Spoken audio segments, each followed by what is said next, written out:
Listo. Estamos entonces en la clase número 8 sobre fuerza de roce, fuerza normal y también el coeficiente de roce. Vamos entonces con la primera parte. Dice, el coeficiente de fricción es lo que vamos a analizar acá, ¿cierto? La magnitud de la fuerza de fricción entre superficies que se desplazan una sobre la otra, ¿cierto? Estamos hablando de una superficie que está deslizando sobre otra, está relacionado con la magnitud de la fuerza normal. Eso es súper importante. De tal manera que hay mayor fricción cuando hay mayor magnitud de la fuerza normal. ¿Ya? Entre más normal hay entonces, mayor fricción vamos a encontrar nosotros entre las dos superficies que se deslizan una sobre otra. Este factor de proporcionalidad es el que se conoce como coeficiente de fricción cinética, ¿ya? Y se denota por mu sub k. Entonces, con esto, ¿cierto? La magnitud de la fuerza de fricción se expresa como la cosecita que está acá. La fuerza de fricción, entonces, cinética, ¿cierto? Cuando una superficie se desplaza sobre otra. Todavía nos vemos el caso cuando están quietas. Estamos viendo el caso en donde las superficies se están deslizando, ¿cierto? Se mueven una sobre la otra. Entonces ahí S es igual a mu sub k, ¿cierto? El coeficiente de roce cinético por la normal. ¿Ya? Acá tenemos, ¿cierto? El caso de una manito que está empujando, ¿cierto? Un bloque de masa M. Nosotros reconocíamos, ¿cierto? La fuerza peso, que siempre apuntaba hacia abajo. La fuerza F, en este caso apuntando hacia la derecha. La normal y el roce, como la descomposición de esta fuerza que aparece en plomito acá, ¿cierto? Esta fuerza nosotros la llamamos primero la fuerza F del piso sobre el bloque. Y esa fuerza ahora nosotros la podemos descomponer en dos, ¿cierto? En los ejes correspondientes, en el eje X y en el eje Y, ¿cierto? En el eje Y corresponde entonces a la normal y en el eje X corresponde a la fuerza de roce. Eso fue lo que se vio en la clase invertida, ¿cierto? Cómo descomponer la fuerza que ejerce el piso sobre el bloque en el eje vertical y en el eje horizontal. Eje vertical entonces siempre la normal y eje horizontal, ¿cierto? Paralelo al piso, el roce, la normal paralela al piso. No siempre los ejes, recuerden, van a ser horizontal y vertical, ¿cierto? Como nosotros estamos acostumbrados. Si es que tenemos un plano inclinado, ¿cierto? Va a ser un plano vertical, ¿cierto? Normal a la superficie, perpendicular a la superficie, ¿cierto? Y otro paralelo a la superficie. Entonces, en el eje perpendicular a la superficie siempre está la normal y en el eje paralelo a la superficie siempre está el roce. Así de forma, ¿cierto? Así lo podemos decir de forma más general, no siempre horizontal y vertical, ¿ya?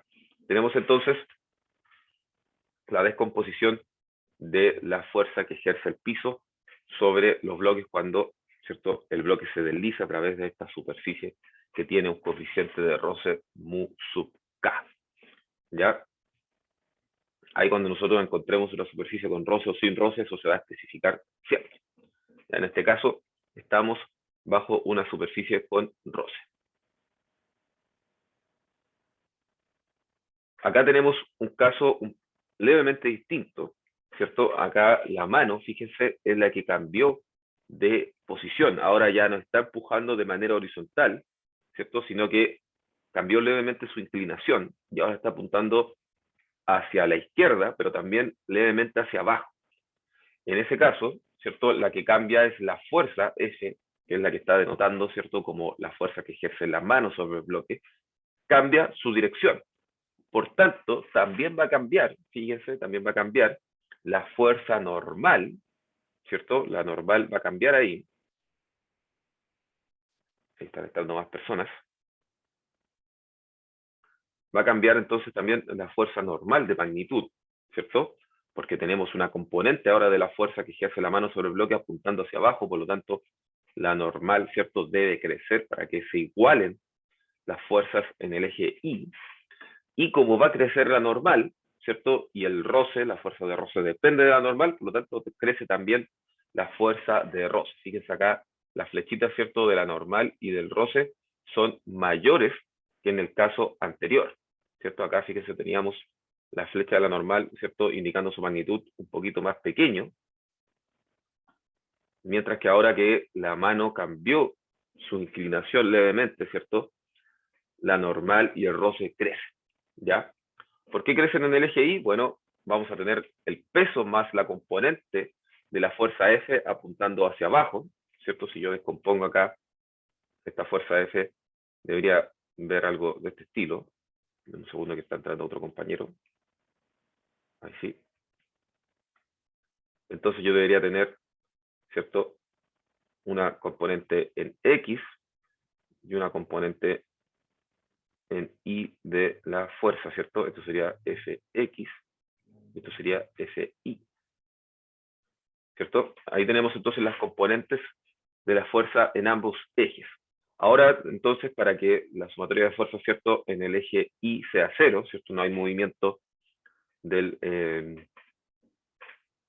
objeto en el eje Y, vamos a tener que el peso, ¿cierto?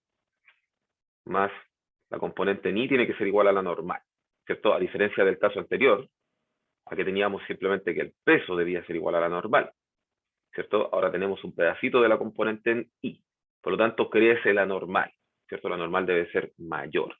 Y como la normal es mayor, entonces también crece la fuerza de roce. Pregunta para todos, a ver qué me ayuda a responder. A partir de los DCL, ¿qué podemos decir de la aceleración en ambos casos? ¿Qué me pueden decir ustedes de la aceleración en estos dos casos? Vamos, llamémosle a la aceleración en el caso 1 A1, llamemos a la aceleración en el caso 2 A2.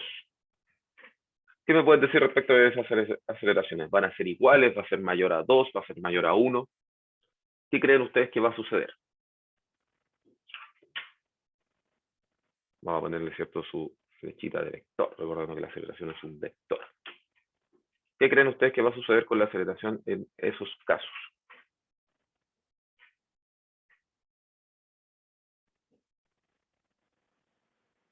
¿Alguien por ahí con alguna opinión al respecto? Ahí, perdón, no estaba viendo el chat. Ahora sí lo veo. A1 va a ser mayor que A2, ¿cierto? Muy bien.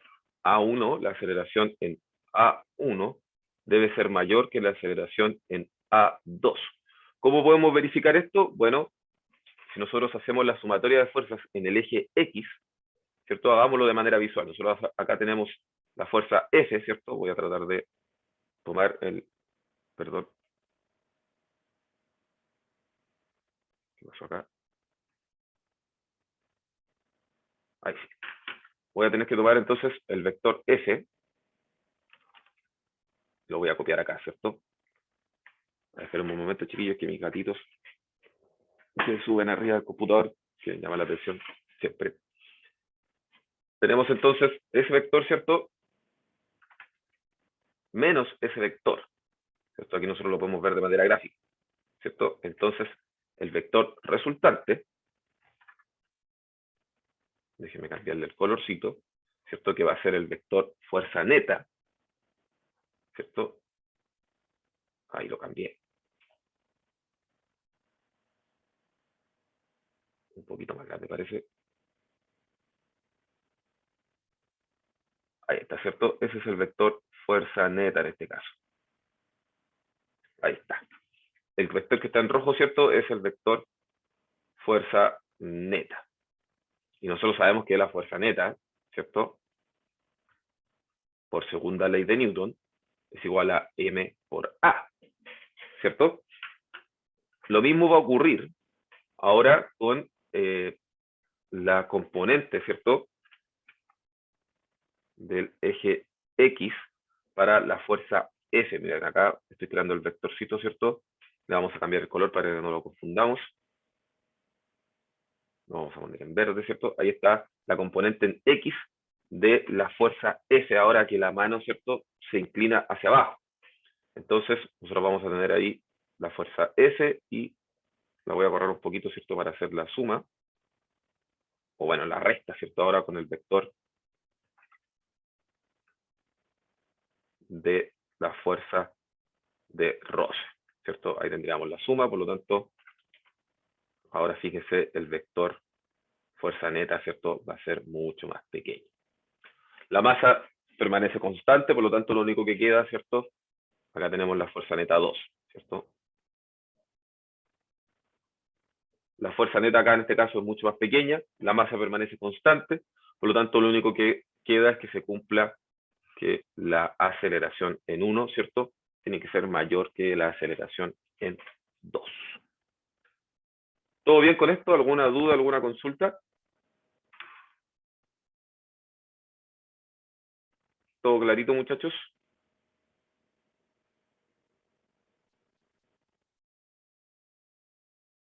Ya, vamos a seguir entonces. Súper. Viene entrando otro compañero ahí, lo dejamos entrar. Muy bien. Ya, vamos entonces a poner en práctica esto, a realizar entonces un ejercicio. Dice, dos bloques conectados por una cuerda. Es la situación siguiente, ¿ya? Dice, suponga que tienes dos bloques de masa M1 y M2 conectados mediante una cuerda ideal, que pasa por una polea de masa despreciable. El bloque de masa M2 cuelga verticalmente, mientras que M1 puede deslizar sobre una superficie horizontal de coeficiente de fricción mu. Esta situación se encuentra representada en la figura. Nos piden entonces realizar el diagrama de interacciones y el inventario de fuerzas. Pregunta, ¿cuántos cuerpos van a haber involucrados en el diagrama de interacciones? A ver quién me ayuda con eso. ¿Cuántos cuerpos deberían estar involucrados en el diagrama de interacciones? Vamos a tener, por supuesto, el bloque 1, ¿cierto? El bloque 2. ¿Cuál más? El piso. La cuerda y el piso. Ahí me dijeron los dos, ¿cierto? El piso tierra, ¿cierto? Recuerden que estábamos llamando al piso tierra como un solo cuerpo. Y la cuerda. Ahí tenemos, ¿cierto? Todos los cuerpos que interactúan. Son 4 entonces, ¿cierto? El bloque 1, el bloque 2, la cuerda y el piso tierra. ¿Ya? Entonces, por supuesto, entre la cuerda y el bloque 1 hay una fuerza de contacto. Entre la cuerda y el bloque 2, ¿cierto? Hay también una fuerza de contacto. El bloque 2 y el bloque 1 no interactúan directamente, sino que interactúan a través de la cuerda, ¿cierto? Entre el bloque 1 y el piso tierra hay una fuerza de contacto y también hay una fuerza de distancia, ¿cierto? Ahí con líneas segmentadas. Mientras que entre el bloque 2 y el piso tierra solo hay una fuerza de distancia. Ahí está, ¿cierto?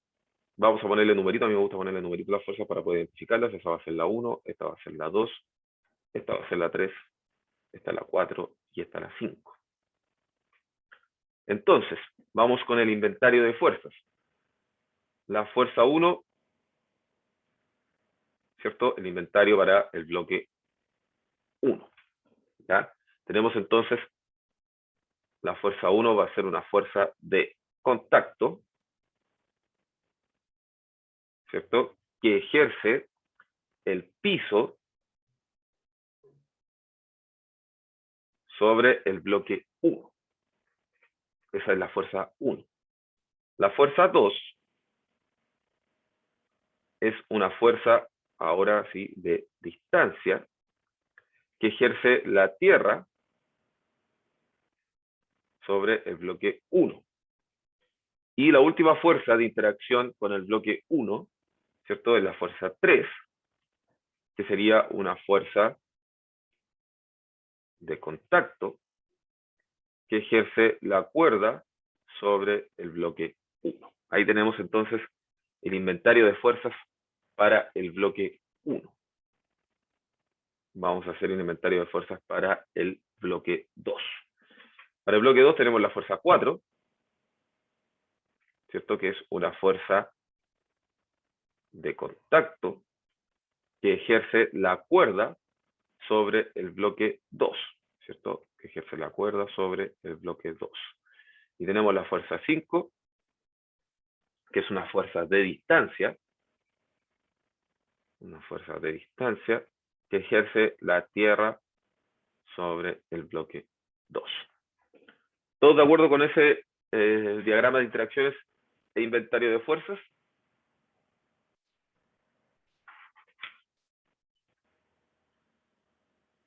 Hay una manito levantada ahí. Arnaldo, dígame. Profe, la fuerza 3 y la fuerza 4 serían iguales porque, de igual magnitud, por decirlo así, porque es una cuerda ideal, ¿o no? Exactamente. Exactamente, Arnaldo. La cuerda ideal se encarga de transmitir la fuerza igualita para los dos lados. Tenemos la misma tensión en ambos casos, ¿cierto? La tensión que apunta de aquí hacia allá tiene igual magnitud que la tensión que apunta de aquí hacia allá. Pero eso no Vamos a... se consideraría como un par acción-reacción. No, no son un par acción-reacción, porque, fíjate, es la cuerda actuando sobre el bloque 1 y la cuerda actuando sobre el bloque 2. ¿Te das cuenta? Hay 3 cuerpos involucrados, no 2. ¿Cierto? Tenemos el bloque 1 y el bloque 2 no interactúan directamente, sino que interactúan a través de la cuerda. Por lo tanto, no hay un par acción-reacción. El par acción-reacción sería la fuerza que ejerce el bloque 1 sobre la cuerda o el bloque 2 sobre la cuerda. Ya, pero no estamos analizando en este caso la cuerda como uno de los bloques, ¿cierto? Uno de los objetos para observar su dinámica, sino que los bloques. Por lo tanto, aquí no hay un par acción-reacción. Recuerda que para encontrar el par acción-reacción debería ser el bloque 1 sobre el bloque 2 primero y luego el bloque 2 sobre el bloque 1. Ahí tendríamos un par acción-reacción, pero en este caso los bloques no se tocan directamente. Interactúan a través de la cuerda.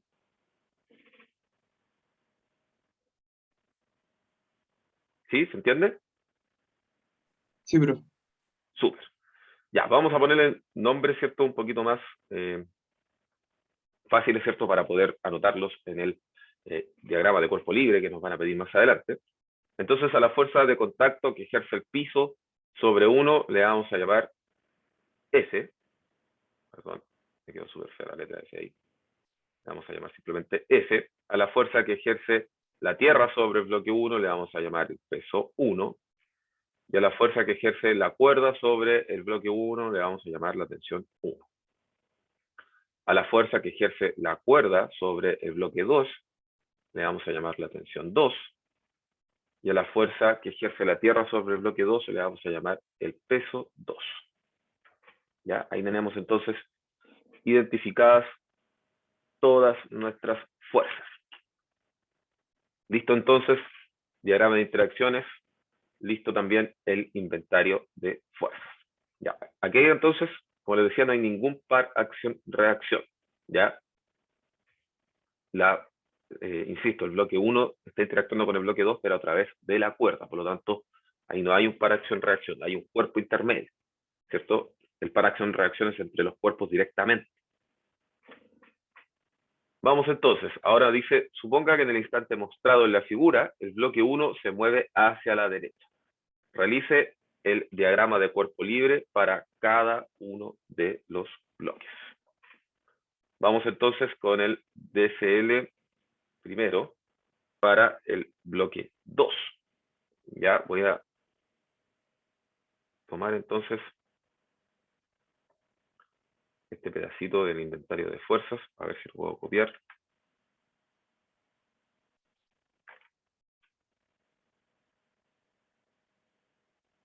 Aquí tenemos el inventario de fuerzas para el bloque 2. Vamos a partir con él, ¿cierto? Tenemos dos fuerzas, entonces. Vamos a representar el bloque 2 como un punto, por supuesto.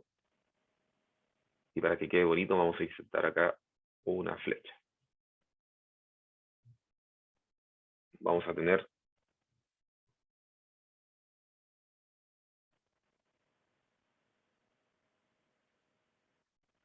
no puedo dejarla justo al medio. A ver si es que por esto. Ahí sí. Ya. Entonces voy a agrandar esto un poquito para que quede un poco más remarcada, ¿cierto? Y la vamos a poner de color rojo. Tenemos una fuerza entonces ahí apuntando hacia abajo, que por supuesto va a corresponder al peso del bloque 2. ¿Ya? Vamos a tener además otra fuerza que va a apuntar hacia arriba, ¿cierto? Y esa fuerza va a ser la fuerza de tensión, que la vamos a poner en verde. Y esta va a ser la tensión 2. Ahí está entonces el diagrama de cuerpo libre para el bloque 2. Este es el diagrama de cuerpo libre para el bloque 2. Voy a tomar el inventario de fuerzas del bloque 1.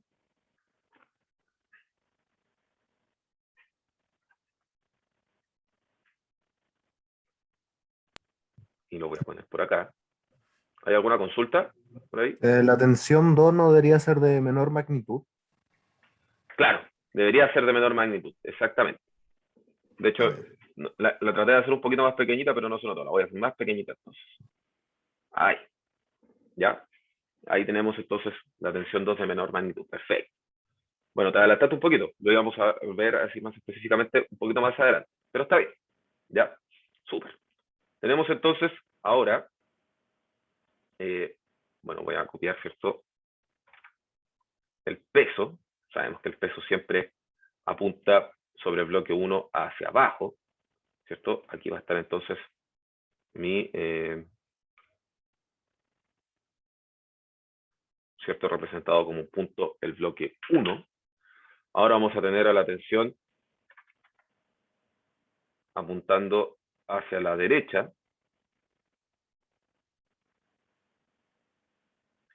Y tenemos una tercera fuerza, ¿cierto? Que va a apuntar en diagonal hacia la izquierda y hacia arriba. Esa sería la fuerza del piso sobre el bloque. No me dejó cambiar color. Ahora sí. Ahí sí. Ahí están entonces nuestros diagramas de cuerpo libre. Esto sería, ¿cierto?, la flechita correspondiente al peso 1. Esto sería la flechita correspondiente a la tensión 1. Y esto sería la flechita correspondiente a la fuerza F. Ahí está entonces nuestro diagrama de cuerpo libre para el bloque 2 primero, ¿cierto? Y el bloque 1. Siempre es recomendable, muchachos, partir por el cuerpo que tiene menor fuerzas interactuando con él, ¿cierto? En este caso, el bloque 2. ¿Ya? Tenemos entonces ahí los diagramas de cuerpo libre. Pero ahora, antes de seguir avanzando, ¿cierto? Nosotros ya sabemos que la fuerza F es la fuerza que se descompone en dos fuerzas. Por lo tanto, la vamos a dejar ahí más pequeñita, ¿cierto? De color un poquito plomo, para que la recordemos que está ahí, ¿cierto? Y esta fuerza se va a descomponer entonces en una fuerza apuntando hacia arriba, ¿cierto? De la misma magnitud del peso, porque no hay movimiento del bloque en el eje Y. Y la vamos a poner de color amarillo. No, amarillo no se ve nada. Vamos a ponerla de color naranjo. Ahí sí, ahí se ve un poquito más, ¿cierto? Y vamos a tener además otra fuerza, ¿cierto? La componente en X de la fuerza que ejerce el piso sobre el bloque, que va a estar apuntando, ¿cierto?, hacia la izquierda. Un poquito más pequeñita ahí para que sea realmente la componente en el eje X, y la vamos a poner ella, ¿de qué color puede ser? De color celeste, ¿cierto? Y esas fuerzas, entonces, corresponden, déjenme rayar un poquito acá, para que se vea más bonito, ¿cierto? Entonces, esta fuerza de acá corresponde a la normal, ¿cierto? Y la fuerza de acá abajito corresponde al roce. Y ahora sí, ahí tenemos nuestro diagrama de cuerpo libre. Nosotros le llamamos el diagrama de cuerpo libre listo para los cálculos. No sé si se acuerdan de eso, de física, ¿cierto? Ahora ya está descompuesto la fuerza, ¿cierto?, correspondiente de los ejes vertical y horizontal, ¿cierto? Perpendicular a la superficie, paralelo a la superficie. La fuerza normal y la fuerza de roce. Bueno, en este caso, esto debería ser un poquito más pequeñito, ¿cierto? Ahí tiene más sentido, ¿cierto?, con lo que realmente va a ocurrir con el movimiento. Un poquito más arriba. Ahí sí. Denme un segundito, muchachos. ¿Alguna duda hasta el momento? ¿Se entienden bien los diagramas de cuerpo libre? ¿Alguna duda? No duró nada el recreo, Pablo. Solo tenía que ir a apagar un aparato ahí que me estaba molestando. No alcanzamos a tener recreo. No alcanzamos a tener recreo en esta clase, muy poquito. Casi, casi. Ya, súper.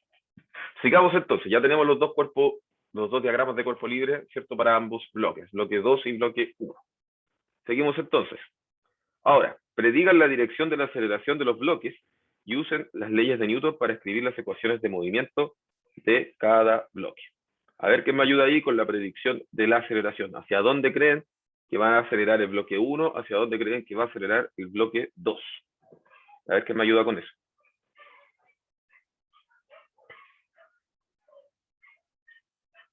Arnaldo ahí, Sebastián, perfecto. Súper. Ahí tenemos entonces la flechita, ¿cierto?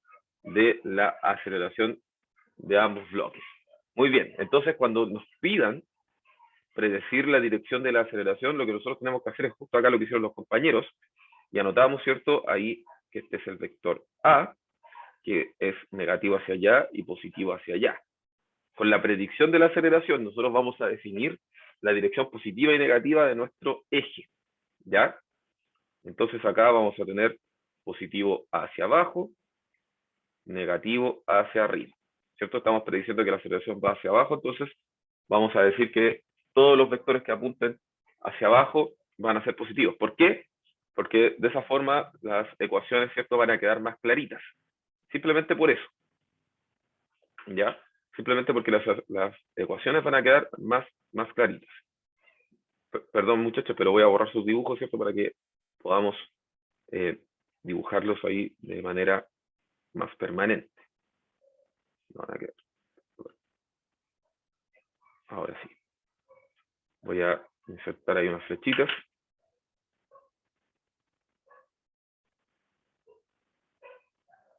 Esta flechita vamos a ponerla de color rojo y más gruesa. Ahí tenemos entonces la aceleración para el bloque 1 y la aceleración para el bloque 2. Ahí estamos entonces, con las aceleraciones para ambos bloques. ¿Ya? Y dice, use las leyes de Newton para escribir las ecuaciones de movimiento para cada bloque. Bueno, para esto vamos a necesitar los diagramas de cuerpo libres, así que yo los voy a tomar desde acá y me los voy a llevar a la siguiente diapositiva. Tenemos entonces el diagrama de cuerpo libre para el bloque 2. Vamos a escribir entonces las leyes de Newton, ¿cierto?, por ejes, ¿ya? Por cada uno de los ejes, es decir, en el eje vertical y en el eje horizontal. Entonces, por ejemplo, en el bloque 2, no hay fuerzas en el eje X, ¿cierto? Solamente hay fuerzas en el eje Y. Y nosotros sabemos que la sumatoria de fuerzas en el eje Y tiene que ser igual a M2, ¿cierto? Que es la masita del bloque 2 por A, ¿cierto? Lo estoy escribiendo acá en términos de magnitudes. La sumatoria de fuerzas entonces en el eje Y es igual a M2 por A. ¿Cómo sería la ecuación entonces con las fuerzas? Que nosotros definimos positivo hacia abajo. ¿Cómo escribo la sumatoria de fuerzas? A ver qué me ayuda con eso.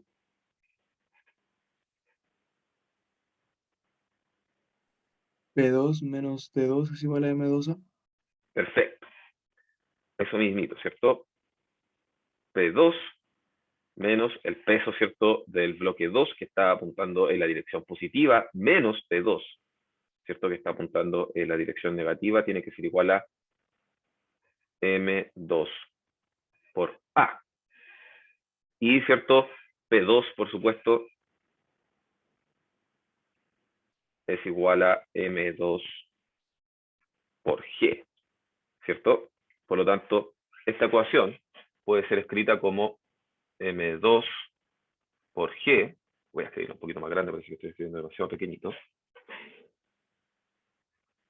M2 entonces por G menos P2 igual a M2 por Ahí tenemos entonces nuestra primerísima ecuación. La vamos a enmarcar para que quede ahí, ¿cierto?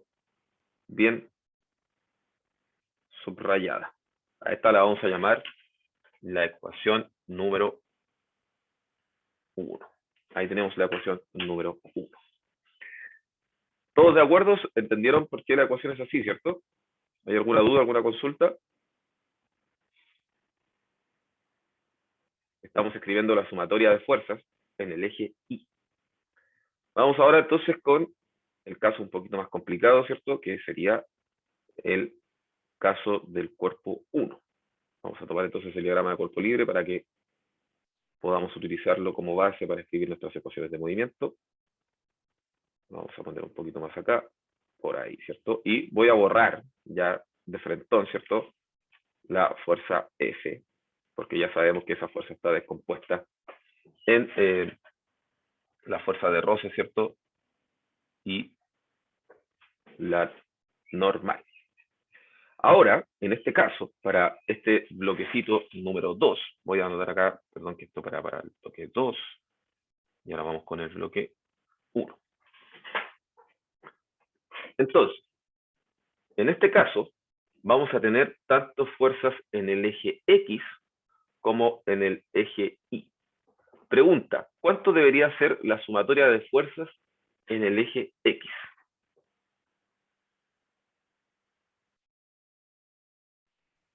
A ver quién me puede responder eso. ¿Cuánto debería ser la suma de fuerzas en el eje? Perdón, partamos por el eje Y primero. La sumatoria de fuerzas en el eje Y. 0. Perfecto. ¿Cierto? La sumatoria de fuerzas en el eje Y debe ser igual a 0. ¿Cierto? Las fuerzas que están interactuando acá son el peso y la normal. ¿Cierto? El peso está apuntando hacia abajo, ¿cierto? Nosotros definimos hacia abajo positivo, por lo tanto, esto va a ser el peso menos la normal, va a ser igual a 0, el peso 1, ¿cierto? Ahí para que no quepa duda. Entonces, desde acá tenemos que M1 por G menos la normal va a ser igual a 0, o, ¿cierto? La forma más simple, M1 por G igual a la normal. Y ahí tenemos otra de nuestras ecuaciones, ¿cierto? Que también la vamos a remarcar para que quede ahí clarita. Voy a borrar esta parte de acá, a ver, un segundito para tener más espacio. Ahí sí. Y esta la vamos a poner más arriba, ¿cierto? No es necesario ese paso intermedio. Se entiende que estamos despejando de un lado hacia otro, ¿cierto? M1 por G entonces igual a N. Eso para que me quede más espacio para poder escribir la siguiente ecuación, ¿cierto? Y no quede todo tan desordenado. Y ahora sí, la sumatoria de fuerzas en el eje X. ¿Cuánto debería ser la sumatoria de fuerzas en el eje X? A ver quién me ayuda con eso. M1 por aceleración. Perfecto. M1 por la aceleración. ¿Y esta aceleración es igual a esta aceleración o no? ¿Esas dos aceleraciones son iguales o son distintas? De igual magnitud. De igual magnitud. Perfecto. Muy bien. Sí, son iguales, de igual magnitud. Muy bien. Entonces la sumatoria de fuerzas en el eje X, M1 por A. Nosotros definimos positivo entonces a la derecha. Y la fuerza que está actuando hacia la derecha es la tensión, ¿cierto? Entonces tenemos que la tensión menos la fuerza de roce, ¿cierto? Es igual a M1 por A. ¿Ya? Y ahí tenemos entonces nuestra tercera ecuación. Ah, pero podemos utilizar, ¿cierto? No, vamos a dejarlo así por mientras. Esa es nuestra tercera ecuación. La tensión menos el roce es igual a M1 por A. Ahí tenemos entonces la predicción de la aceleración y a través de las leyes de Newton escribimos las ecuaciones de movimiento para cada bloque. Estas son entonces las ecuaciones de movimiento. estas tres que están acá. Vamos a poner esta es la ecuación 1, esta es la ecuación 2 y esta es la ecuación 3. Tenemos tres ecuaciones entonces para tratar de establecer, ¿cierto?, cuál es el movimiento de nuestros distintos bloquecitos. ¿Alguna duda, alguna consulta? ¿Se entendió? ¿Todo claro? Está bonito con hartos colores, ¿no? Me siento orgulloso de mis colores. ¿Todo bien? Súper.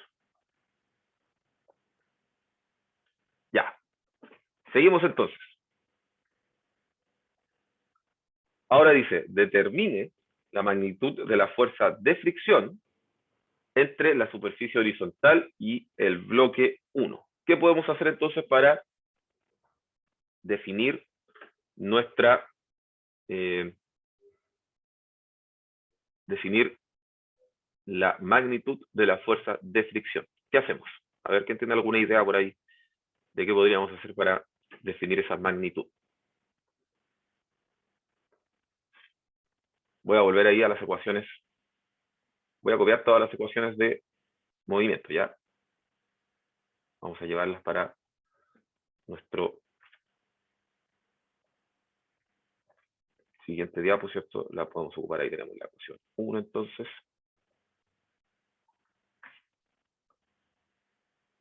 Acá tenemos la ecuación 2. Fíjense por mientras qué podemos hacer para obtener la magnitud de la fuerza de fricción. Voy a anotarla por acá, está. Y tenemos nuestra ecuación 3. Ya ahí Gianfranco tiene una idea.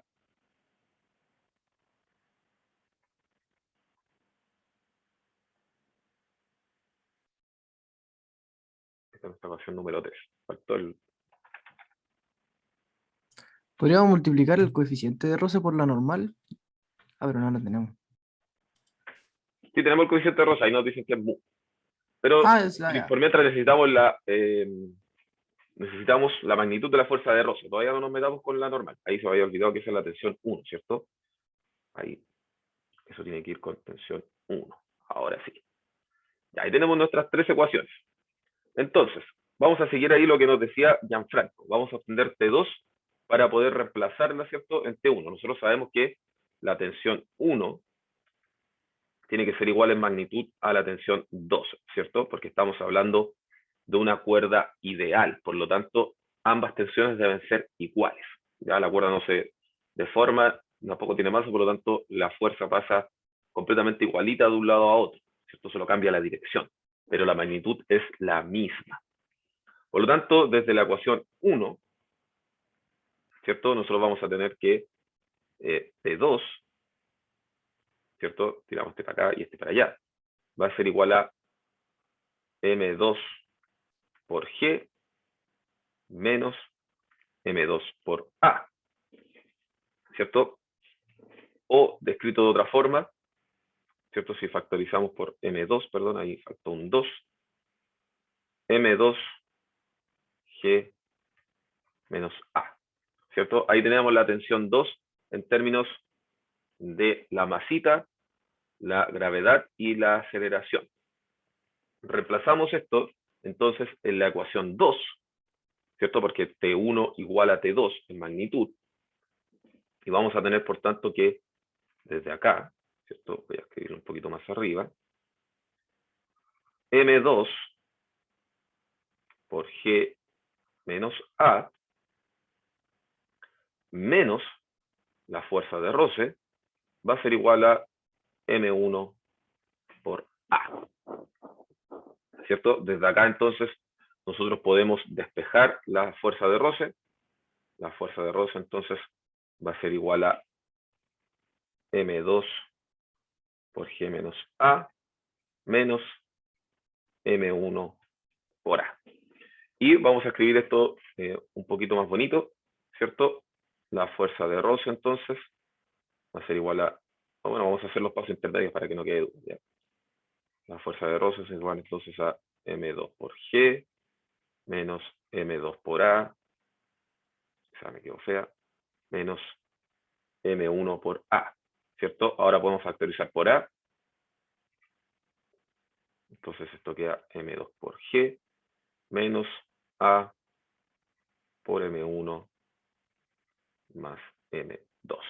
Y ahí tenemos entonces la magnitud de la fuerza de roce. La vamos a enmarcar ahí entonces, para que quede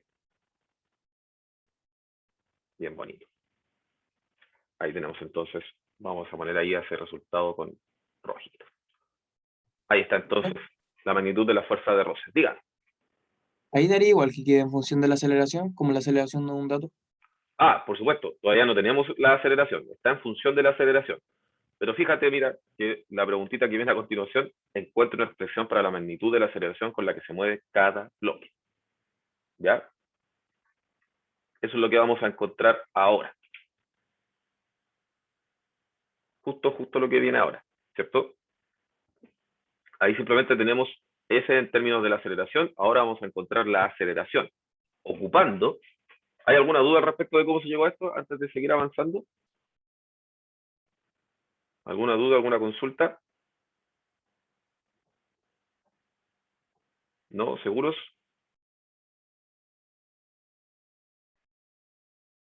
Ya. Muy bien.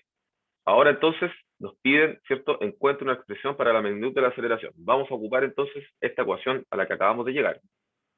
Vamos a tomar esta ecuacióncita. La vamos a copiar acá. Un segundo para ponerla acá ordenadita. Vamos a ocupar esa ecuación. También vamos a ocupar la ecuación número 3.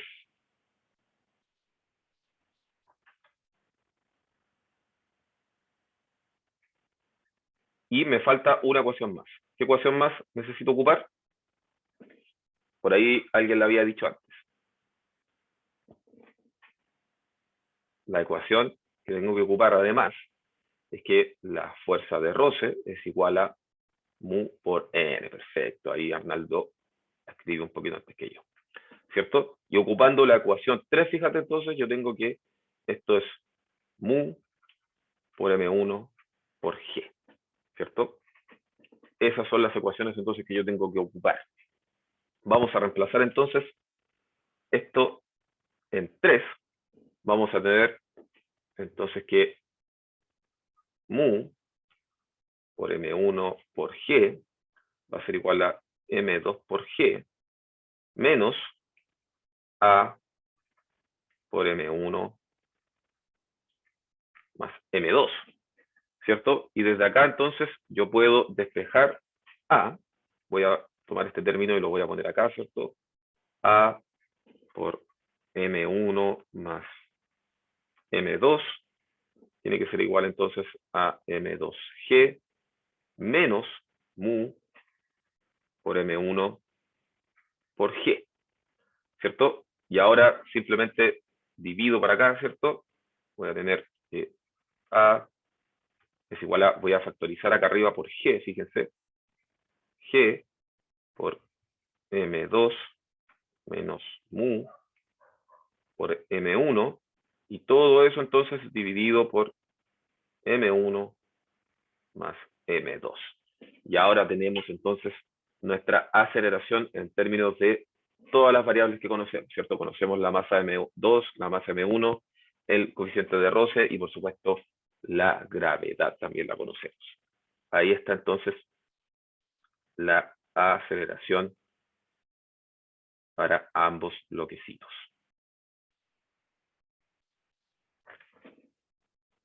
Súper. ¿Alguna duda, alguna consulta hasta el momento?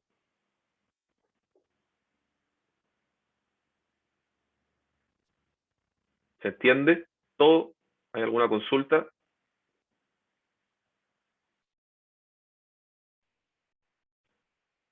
Ya. Entonces, ya que me dicen que se entiende, lo vamos a poner a prueba. A ver. Pregunta. Describan qué sucederá en instantes posteriores con el movimiento de cada bloque.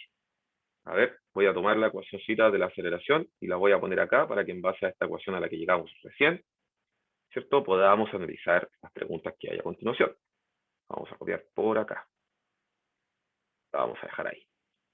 Ahí está la magnitud de la aceleración. Cuéntenme entonces, ¿qué va a ocurrir en instantes posteriores con el movimiento de cada bloque? ¿Y por qué?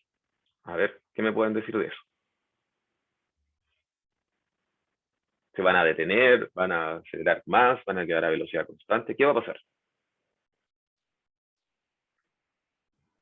La velocidad va a seguir aumentando porque como la aceleración es una constante acá, porque las fórmulas son puros valores constantes, entonces la Ya, aceleración no va a cambiar y la velocidad va a seguir aumentando. ya, casi. Eso es uno de los casos. Porque fíjate que el valor de la aceleración, está bien ese caso, ¿cierto? Si es que la aceleración fuera positiva. Pero acá nosotros la aceleración, ¿cierto?, depende de este factor, de m2 menos mu por m1. Entonces, si este factor es mayor a 0, va a ocurrir exactamente lo que tú me estás diciendo, ¿cierto? Si m2 menos mu por m1 es mayor a 0, entonces va a ocurrir el caso de que los bloques van a seguir avanzando, ¿cierto? Pero, ¿qué sucede si esto es menor a 0? ¿Qué sucedería si eso es menor a 0? ¿Cuál sería el signo de la La aceleración aceleración? sería negativa. La aceleración sería negativa. Entonces, ¿qué pasaría con el movimiento posterior de los bloques? Iría frenando. Sería hacia el otro lado. Se irían frenando, ¿cierto? Irían cada vez más lento. Ojo con eso, no irían hacia el otro lado, irían cada vez más lento hacia la derecha. ¿Ya? Cuidado con eso. Si ese signo, si ese término, ¿cierto? M2 menos mu por M1 es mayor a 0, los bloques nos están diciendo que se mueven hacia la derecha, ¿cierto? El bloque 2 se mueve hacia la derecha y el bloque 2, o sea, el bloque 1 se mueve hacia la derecha y el bloque 2 desciende, ¿cierto? Entonces, si M2 menos mu por M1 es mayor que 0, nosotros vamos a ver que el bloque 1 se mueve cada vez más rápido hacia la derecha y el bloque 2 desciende cada vez más rápido. Ahora, si M2 menos mu por M1 es menor que 0, lo que ocurre es que el bloque 1 se sigue moviendo hacia la derecha, pero cada vez más lento, ¿ya? Y el bloque 2 sigue descendiendo, pero cada vez más lento. No es que se muevan hacia el otro lado, ¿cierto? La aceleración negativa implica que la velocidad va a ser cada vez más pequeña, hasta que se haga 0, ¿cierto? ¿Se entiende, chicas, chicos, por qué depende del término y qué sucede con el movimiento? ¿Profe? Digan, Pero en este caso se iría frenando porque ya viene de un movimiento hacia la derecha. Si fuera claro, del estado de equilibrio y diera una aceleración negativa, significaría que se estaría moviendo hacia la izquierda. exactamente. Pero a nosotros nos dijeron en un principio, si volvemos por acá, ¿dónde está el inicio de esto? Por acá, ¿o no? No, aquí. ¿Cierto? Bueno, no, acá. Suponga que en el instante mostrado en la figura el bloque 1 se mueve hacia la derecha. Partimos desde esa suposición. ¿Ya? Nos dijeron inmediatamente que el bloque se estaba moviendo hacia la derecha. Por lo tanto, en este caso, nosotros partimos desde ahí. El bloque 1 se mueve hacia la derecha, el bloque 2, por lo tanto, desciende. ¿Cierto? Si hubiesen estado quietos, ahí, claro, como dice el compañero, la aceleración negativa implicaría que se empezarían a mover hacia allá, ¿cierto? Pero en este caso, la aceleración negativa implica que el movimiento es cada vez más lento, ¿ya? ¿Alguna duda con respecto a eso? Es un poquito enredado a veces, pero hay que ahí tratar de... Exactamente, Pablo. Fíjate la pregunta 7, dice, ¿qué debe ocurrir para que en instantes posteriores al mostrado en la figura ambos bloques se muevan a velocidad constante? Esa es la respuesta que tú acabas de dar, Pablo, ¿cierto? Si se cumple que M2 menos mu por M1 es igual a 0, entonces A igual a 0 y por tanto B igual constante. Súper. Ahí se adelantó Pablo a la pregunta 7, pero súper bien. Ese es el caso entonces para velocidad constante. Se tiene que dar justo el caso en que M2 menos mu por M1 sea igual a 0, ¿cierto? Eso nos da una aceleración igual a 0 y por lo tanto una velocidad constante. ¿Se entendió eso, chiquillos? Ya. Ahora la 8. Profe, Dígame. acá con velocidad constante en este caso se refiere a que se quedan quietos, ¿cierto? No, pues se mueven a velocidad constante. Pero ¿cómo se moverían? O sea, un objeto se puede mover a velocidad constante, ¿cierto? En vez de ir cada vez más rápido el bloque 1 y el bloque 2 bajando, se moverían los dos con velocidad constante. Se están moviendo hacia la derecha, ¿cierto? Nosotros sabemos que los bloques se están moviendo hacia la derecha. ¿Ya? La aceleración es 0, pero la velocidad es constante. ¿Te acuerdas del movimiento de proyectil? Cuando Ya, sí, nosotros sí. llegábamos arriba, ¿cierto? Y la aceleración era 0, pero la velocidad seguía siendo constante, ¿cierto? Como cuando lanzas también un objeto hacia arriba, ¿cierto? Si es que yo lanzo este objeto, cuando el objeto llega al punto... Ah, no, eso es al revés. La velocidad es 0 y la aceleración es constante. No, nada que ver, perdón. Estoy enredando las cosas. Nada que ver. Pero se entiende, la aceleración es 0, pero la velocidad es constante. Ya, sí, ahí quedó claro. Ya, perdón, estaba enredando las cosas, lo siento. Borren esa parte de la grabación. Voy a editar el video para que no vea. Entonces, ese es el caso 7. Cuando m2 menos mu por m1 es igual a 0, tenemos aceleración igual a 0 y tenemos b igual a una constante. Ahora, la pregunta 8. Suponga que no existe fricción entre el bloque 1 y la superficie. ¿Es posible que ambos bloques se muevan a velocidad constante? Imposible, nos dice Franco. Arnaldo nos dice que no. Guay, chiquillos. Cuéntenme, ¿por qué dicen que es imposible? ¿Por qué no? El M1 se multiplicaría por un 0, entonces quedarían todos valores positivos. Por ende, sí o sí, la aceleración sería distinta a 0. A ver, no sé si entendí bien esa implicancia. ¿Podrías repetírmela un poquito más lento? Ya, que al no haber fricción significa que el mu ya va a ser 0. Perfecto. Este mu Que de no, acá, ahí sí claro, entendí que bien. se va a resbalar, pues el Este mu va mu, a ser 0. 0. Perfecto. Por ende, a multiplicarse con la masa 1 va a dar 0. Por ende, la masa 2 se va a restar con un 0, que va a seguir siendo masa 2, y siempre van a ser valores positivos, por ende la aceleración siempre va a ser distinta de 0.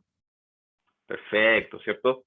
Exactamente, muy bien. Si no tenemos fricción, ahí como bien dice el compañero, ¿cierto? Y lo explicó lentito y bien clarito, ¿cierto? Este mu va a ser completamente igual a 0. Por lo tanto, para este caso, la aceleración, ¿cierto? Sería igual a g por m2 dividido en m1 más m2. G es un valor positivo, m2, m1 y m2, bueno, de nuevo, ¿cierto? Repetí m2, todos son valores positivos. Por tanto, no sería posible, ¿cierto?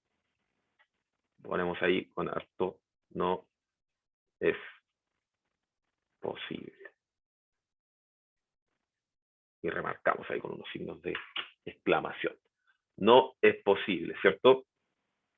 Bueno, ahí se tendría que dar el caso para que la aceleración fuera igual a 0, que m2 fuera 0, que no existiera el bloque 2, pero ahí ya no sería el mismo problema, o que la masa de m1 fuera infinita, ¿cierto? Pero eso no existe, ¿cierto?